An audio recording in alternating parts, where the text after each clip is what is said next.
સુરતમાં પિતાએ ભાડે આપેલા ઘરમાં પુત્રએ આગચંપી કરી નાનપુરામાં કળયુગી શ્રવણની ચોંકાવનારી કરતૂત સામે આવી છે। વડીલો પાર્જિત ઘરને આગચંપી કરી 18 લાખનું નુકસાન કર્યું। ઘરને નુકસાન પહોંચાડનાર શનિ પટેલની પોલીસે ધરપકડ કરી છે। પુત્ર શનિ પટેલ મિલકત માટે અવારનવાર કંકાસ કરતો। શનિ પટેલ પ્લાસ્ટિકની બોટલમાં પેટ્રોલ લઈને આવ્યો હતો। ભાડે આપેલી મિલકતની બારીમાંથી પેટ્રોલ છાંટી ત્યાં આગ લગાવી।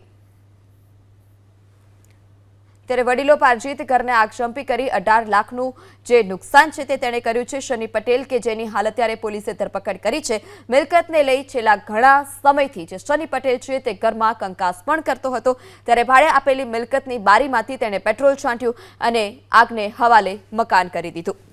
ત્યારે વડીલો પાર્જિત ઘરને આગચંપી કરી 18 લાખનું જે નુકસાન છે તે તેણે કર્યું છે શનિ પટેલ કે જેની હાલ અત્યારે પોલીસે ધરપકડ કરી છે।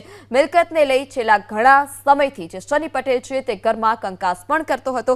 ત્યારે ભાડે આપેલી મિલકતની બારીમાંથી તેણે પેટ્રોલ છાંટ્યું અને આગને હવાલે મકાન કરી દીધું।